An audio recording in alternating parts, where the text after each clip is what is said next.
A nation on the brink? The question on everyone's lips as the United Kingdom faces one of its most challenging periods in modern history. The United Kingdom, once a beacon of economic stability and a powerhouse of global finance, now finds itself teetering on the precipice of financial ruin. The bustling streets of London, once filled with the hum of commerce, now echo with an eerie silence as shops shutter and businesses close. The new Labour government, led by Prime Minister Keir Starmer, has inherited an economic crisis of unprecedented proportions. With the weight of the nation's expectations on his shoulders, Starmer faces a monumental task. Many are left to wonder, is Britain truly bankrupt, or can it be saved from the brink? The air is thick with anxiety and uncertainty as whispers of bankruptcy and a broken Britain echo through the hallowed halls of Westminster.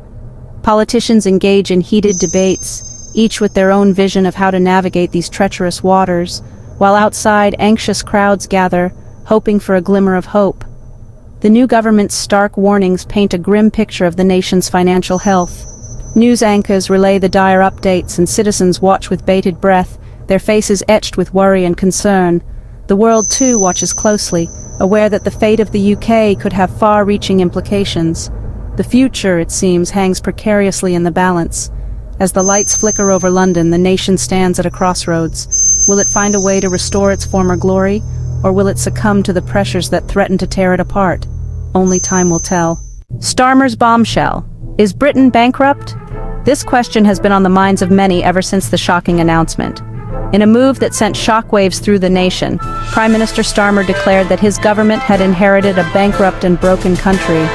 The declaration was not just a political statement, but a call to action, urging citizens to understand the gravity of the situation. This bold statement, delivered with characteristic gravitas, was not meant to be hyperbole. Starmer's tone was somber, reflecting the seriousness of the economic challenges ahead.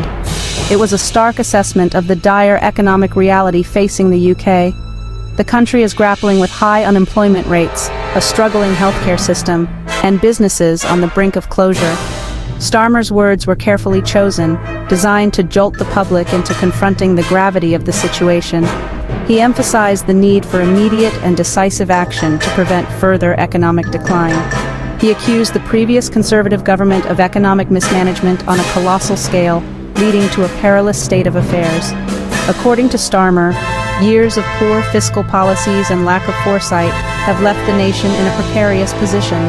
The Labour Party, now at the helm, faces the daunting task of steering the nation away from the brink of financial collapse. They have promised to implement a series of reforms aimed at stabilizing the economy, creating jobs, and restoring public services. The road ahead is fraught with challenges, but Starmer remains optimistic that with collective effort, the UK can overcome this crisis. A new era, an old crisis. The transition of power from the Conservatives to Labour marked a significant shift in British politics. This change was not just a routine political turnover, it was a reflection of the public's growing discontent with the status quo.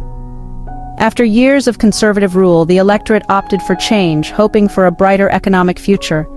The Labour Party's promises of reform and renewal resonated with voters who had grown weary of austerity measures and stagnant wages. However, the new government's assessment of the situation suggests that the road to recovery will be long and arduous. The economic landscape is fraught with challenges, from rising inflation to a looming recession, and the path forward is anything but clear. Labour inherited an economy grappling with a multitude of challenges, many of which had been festering for years. Issues such as income inequality, underfunded public services, and a housing crisis have left many citizens struggling to make ends meet.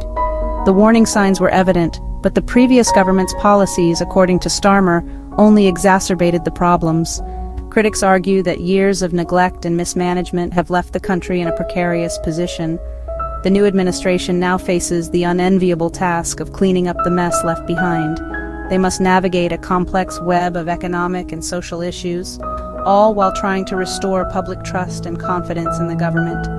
The stakes are high, and the journey ahead is uncertain, but the hope for a better future remains a powerful motivator for change. The £20 billion black hole.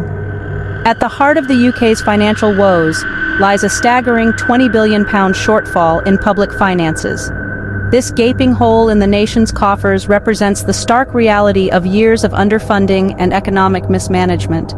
The £20 billion figure has become a symbol of the crisis, a constant reminder of the scale of the challenge facing the government.